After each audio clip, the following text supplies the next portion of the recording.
श्री गणेशाय नमः.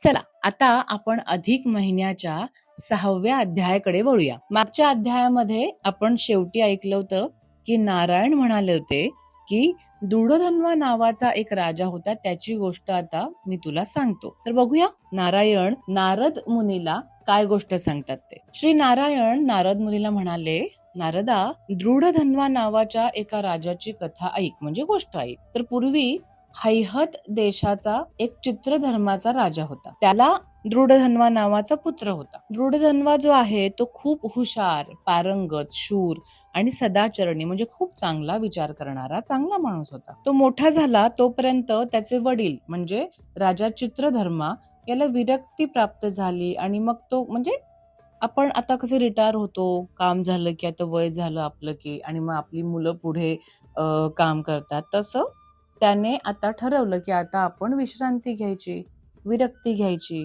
आणि मग त्याने दृढधन्वाला राजा केलं. आणि मग तो जो चित्रधर्मा राजा होता, त्याचे वडील जे होते म्हणजे ते पुलह ऋषींच्या आश्रमामध्ये तपश्चर्येसाठी निघून गेले. मग तपश्चर्या करता करता अनेक वर्षांनी त्यांचा मृत्यू झाला. इकडे दृढधन्वा राजाने त्यांचे उत्तर कार्य अगदी खूप छान सांभाळले. त्याला पुष्करावर्त नावाच्या नगरात तो राज्य करत होता. गुणसुंदरी नावाची त्याची बायको होती, आणि या दोघा नवऱ्या बायकोंना 4 मुलं झाली. एकाचं नाव होतं चित्रवाक, दुसऱ्याचं नाव होतं चित्रवाह, तिसऱ्याचं नाव होतं मणिमान आणि चौथ्याचं नाव होतं चित्रकुंडल.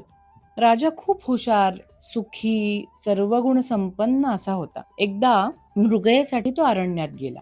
मृगय म्हणजे हरणाची शिकार वगैरे करण्यासाठी तो अरण्यात गेला. तेव्हा एका घायाळ हरणाच्या मागे तो एकटाच गेला.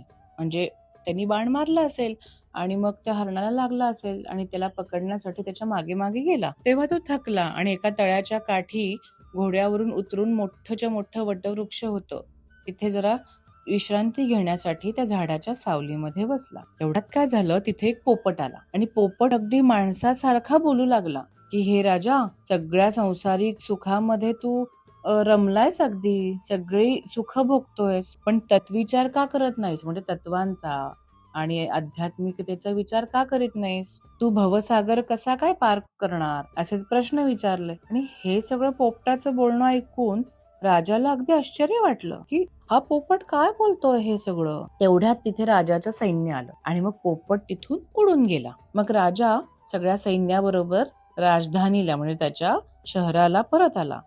पण तो ह्या सगळ्या विचारांनी सतत उदास राहू लागला, विचारांमध्ये राहू लागला की हे सगळं नक्की काय चाललंय, हे काय होतं. तेवढ्यात एके दिवशी त्याच्याकडे वाल्मिकी ऋषी येतात. त्यांचं छान आदरातिथ्य म्हणजे वेलकम वगैरे करून बसलेले असताना राजाने त्याला त्या पोपटाची गोष्ट सांगितली की नक्की काय प्रकार झाला होता, पोपट काय म्हणाला, असं राजा वाल्मिकी ऋषींना सांगतो. मग वाल्मिकी ऋषींनी त्यांच्या अंतर्ज्ञानाने राजाचा आधीचा जन्म, पूर्वजन्म काय आहे तो जाणून घेतला.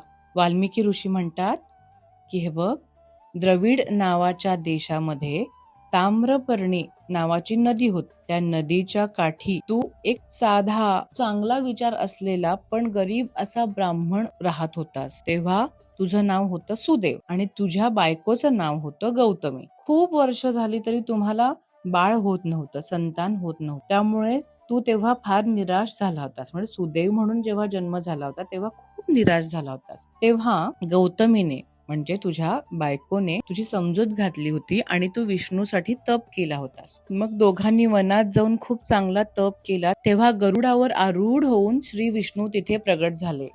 तेव्हा त्यांना वंदन करून सुदैवाने आणि गौतमीने म्हणजे तू आणि तुझ्या बायकोने श्री विष्णूला तुमची व्यथा सांगितली. तर ही झाली 6व्या अध्यायाची गोष्ट. आता बघूयात श्री विष्णू सुदैवाला आणि गौतमीला काय वर देतात, काय आशीर्वाद देतात. हे ऐकण्यासाठी, जाणून घेण्यासाठी आपल्या चॅनलला गपशप विथ कश्मीरा कुलकर्णी या चॅनलला लाईक, शेअर आणि सबस्क्राईब नक्की करा. भेटू.